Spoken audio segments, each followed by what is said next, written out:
Now, people have a tendency to over-dramatize the theme of betrayal when it comes to INFJs, and you may have come across videos that say, using like capital letters, why you should never betray an INFJ, or why an INFJ will destroy you if you betray them, or whatever. And of course, this is very melodramatic, and life is never that simple. But nevertheless, one thing that I deeply believe, and that also hopefully finds an echo in my books, is that you always have to look for what's true underneath phenomena that seem exaggerated at first sight. So for example, like if this particular theme exists, and if it tends to bring views, if it tends to attract attention and find people who resonate with this theme, it's not just that it's sensationalistic, because something being just purely sensationalistic in the type community would not guarantee you views. Right? Partly because there is a very wide breadth of sensationalistic topics and approaches to topics. So there's what I'm often very interested in my work is to find the underlying truth that lies underneath, and that is sufficiently, if you like, luminous to connect to INFJ's minds, that make them then resonate with the theme that is being sensationalized. There's always a sort of grain of truth that lies underneath, and I'm always trying to identify what this is. Now, my view, so in this video, I'm going to talk a little bit about what I think this is. My view is that this has to do with the holism of the INFJ mind, by the way, also of the INTJ mind.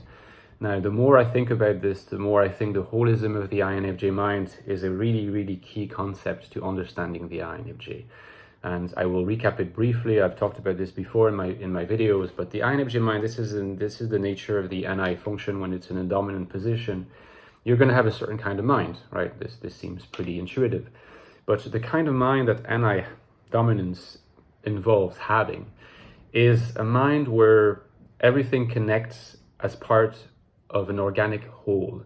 That is to say that all the parts, and you can think of the parts as thoughts, as moods, as mind states of various kinds, as propositional attitudes, they all have to cohere with each other.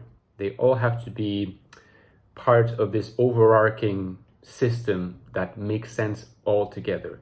And that's what holism means. And that what it means also is that if there is even a small part that changes, the whole apparatus has to be updated in order to facilitate that change, which means a big overhaul. It's a lot of effort, and it's difficult for an INFJ to do this, which might also explain why they can be resistant to change and to change in their minds. Often we talk about the stubbornness of INFJs when it comes to changing their position on a particular topic.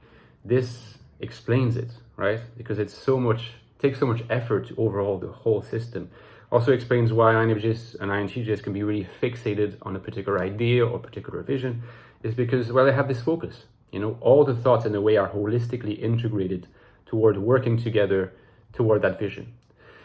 It's very different from an any mind, for example, because the mind of an extrovert intuitive is much more defined by atomism, where in fact different thoughts can coexist that don't necessarily need to be made to cohere or coalesce, which also explains why if you experience, interacting with an ENTP, even an INTP, but an ENTP most, or ENFP, most obviously, because these types are any-dominants, you notice that it can very quickly entertain one thought, another thought, and sometimes they don't seem to make sense together, but the ENFP and the NTP seem to be able to switch very quickly between both laterally and not experience any kind of inner tension doing this.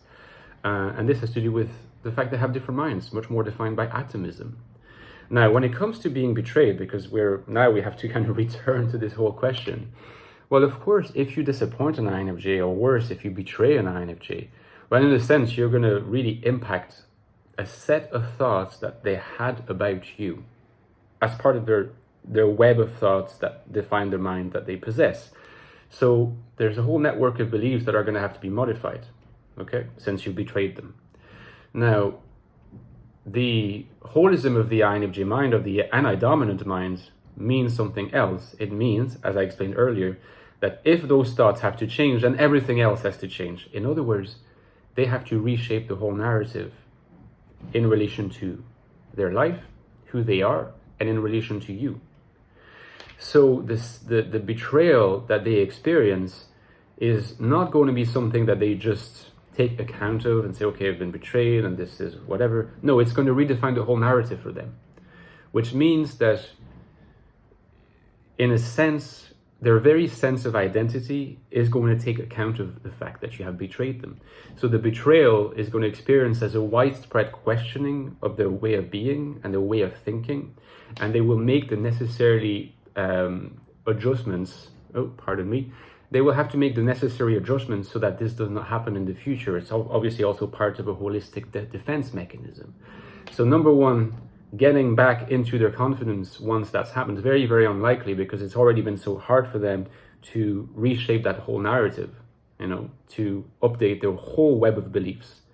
The holism has made it such that things have been overhauled, but they're not going to want to overhaul it again.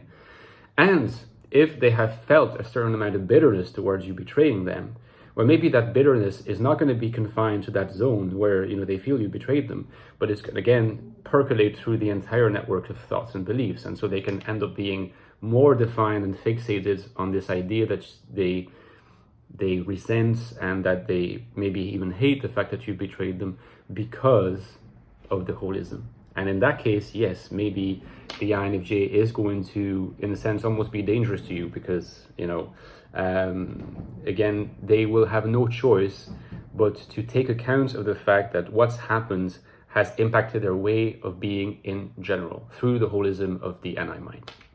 Okay, so I think hopefully that's a not so dramatic and not so sensationalistic way of accounting for the fact that indeed there's probably truth in the fact that you should not betray an INFJ. But yeah, let me know in the comments if that makes any sense, using the theme of holism to in a sense vindicate what is to be vindicated in these sometimes over sensationalistic videos. Okay, and don't forget that I've written 2 books on the INFJ personality: the Ecstatic Soul, which looks more at the inside of the INFJ mind, INFJ consciousness, and its existential manifestations. It's the prequel to its sequel, the Infinite Soul, which looks more at the outside, INFJ life in the modern world, how to find meaning, value, and purpose in a world that is often seen as hostile, and probably really hostile to us in so many ways. This book also needs reviews. If you already got it, please drop a review on Amazon. It really helps with the referencing, doesn't take that much time. Both of these books can be found at the links below, and they go very well together. As you can see, they're part of an overall theme.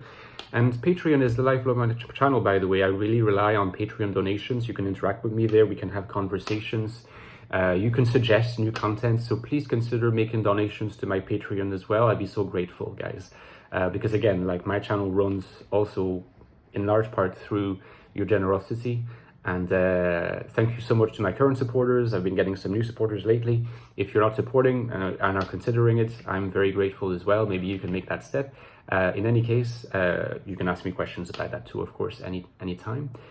In the meantime, take care of yourself, guys, and I will talk to you soon. Bye-bye. Take care.